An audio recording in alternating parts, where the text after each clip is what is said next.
Hi guys, here we are back at the final week of our Beyond Beliefs exploration of the lovely book by Linda Queering. So this is our final week, so hopefully you've read the final chapters before you came to this video. And I wanted to share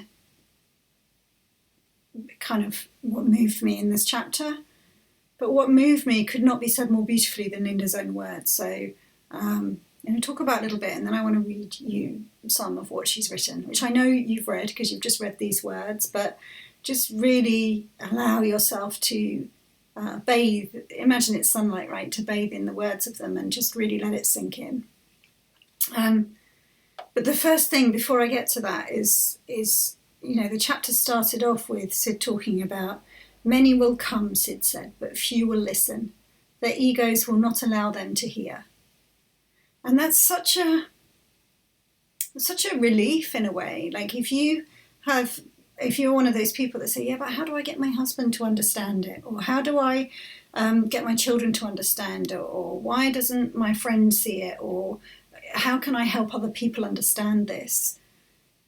All pressure off, right? You get to share what's changed your life. Like, Sid says, we don't want to be the blind leading the blind, right? So when we find that sense of peace in ourselves and other people get curious about how we found that, we can share what we know that makes sense of it in our world, right? Like, how do we account for that?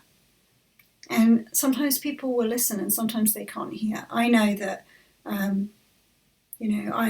spent time on and off listening to Michael Neal. I couldn't really hear what he had to say. I couldn't hear what Sid had to say for a long time because my mind was trying to understand and process and analyse and judge and figure out how to fix myself. And I was listening through all this filter of, yeah, but how's that help me? Yeah, but what about my kids? Yeah, but what about my situation? Yeah, but what about my work? So does that mean I should do this or that?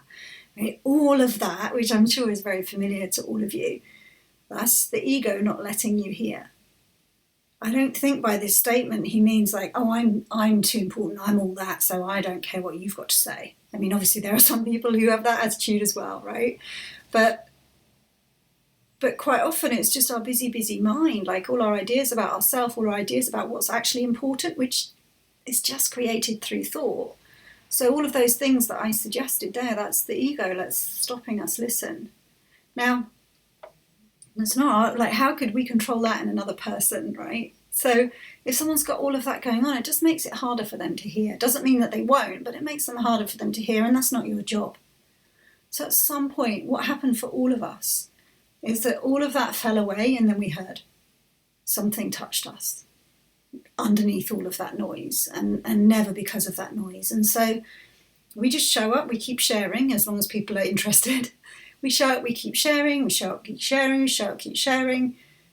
And it might take somebody half an hour, it might take somebody the first sentence, it might take somebody 15 years. Someone might never hear what there is to be said. That's not our job. And so the showing up and sharing what we see, as long as we're asked, that's our job, in my books. So the bit I wanted to read you, because there was just so much in here, but there's a few like sort of paragraphs that I grabbed, right? And I kind of want to put them all together here. Peace. A feeling so intense I realise I had never known it before.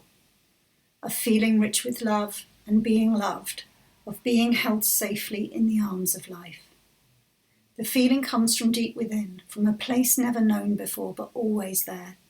The feeling is mine now, and I know it always will be. We've learned patience, to take each moment of the day, to savour it, to enjoy the completeness of its unique fulfilment. We've learned not to grasp at life, but to wait patiently for life to reveal its treasures, each in its special time and place. And we have been richly rewarded for our patience. We've learned too of gratitude, that each desire for more only brings less, for then we see not what we have, but what we would have. We've begun to see that as a bounteous abundance of all the good things in life has been freely given us, and we must only accept and give thanks for that which is already ours. And that's my personal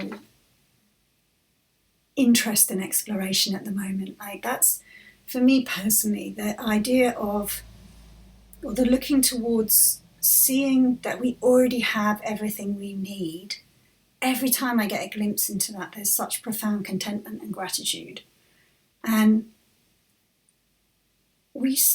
I still fall for the illusion time and time again that I need to go create something new in life, or grasp something out of life, or push it in a direction to see change in order to find happiness. And that those last chapters are such a reminder that, but for that, everything already here is the richness of life already. We already have it. It's already here. Like, aren't we crazy running around the garden looking for sunshine when it's right here for the taking? And that for me personally, that's why that chapter really spoke to me. Is like, I want to explore more about contentment. I want to see more about the perfection of life as it already is, rather than trying to create that life over there that would be better, right? Which is so innocent. We all do it. So to me, that was the book. That's what that book left me with, an invitation. Like Linda describes her experience, right? And I've read this book loads of times before. I never took that from the last chapter before, but she explains her experience and what accounts for that. And I'm curious, and I lean in because I hear something that's true that I want to know more about. Truth has that way of calling our hearts, right? I want to know more about that. So as I leave this book, I am leaving it in a contemplation of that. What if everything we need, everything we're looking for, the most beautiful experience of being a human is right here, right now, nothing needing to change? I don't know what you're taking from this course. Like, I don't know what your invitation that was extended to you by this book is, but I'd love to know. If you feel moved to share in the Facebook group, then share that with me. Okay, we are the next course along in A Deeper Peace of Mind, if you're doing them sequentially, is with myself and Elizabeth Lovius, looking at being led by wisdom. And I can say it's a beautiful course because we've already created it. It's just coming after this one, so there's a weird time warp going on at the moment, but it's a beautiful course, and I love the way Elizabeth has of explaining this subject that's very dear to her heart. So I hope you join me on that course, or if your wisdom guides you to a different course and you come back to it in the future, I know you'll enjoy it then. So share with me in the Facebook group. I hope you've really enjoyed this course as much as I have. I'll speak to you soon. Take care.